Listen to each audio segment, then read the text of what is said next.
across the American West. These fires continue to engulf vast swathes of land and endanger dozens of communities. Nearly 100 wildfires are still raging, jumping highways and leaving behind scorched and devastated small towns. It looks kind of post-apocalyptic, actually. It's kind of spooky. The signs melted, and the residents traumatized. Came back here for the first time, and it's the worst thing I've ever seen in my life. I had seen videos, but it's 1,000 times worse than I could have ever imagined. The smoke-filled air gives it an apocalyptic feel. And emergency workers believe that dozens of people have been killed. Special teams, along with dogs, are looking for more victims in the ruins.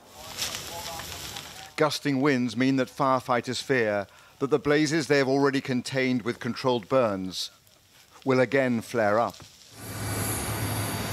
The president came to California to see for himself a state that has been reeling from high temperatures and record-breaking wildfires.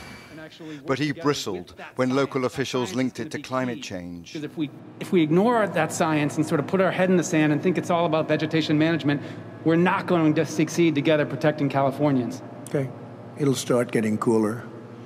You just watch. I wish science agreed with you. Hey, well, I don't think science knows, actually.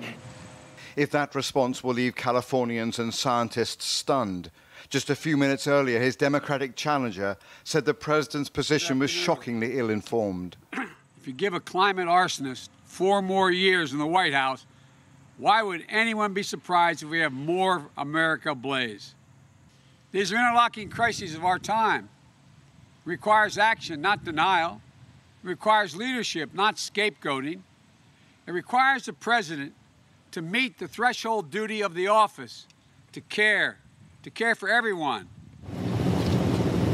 While lightning strikes certainly started some of these fires, all 3 governors of the states most impacted are saying that climate change is a major factor, leaving the president an outlier.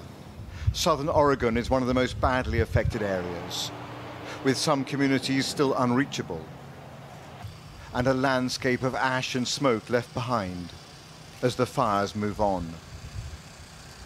Robert Moore, News at 10, in the United States.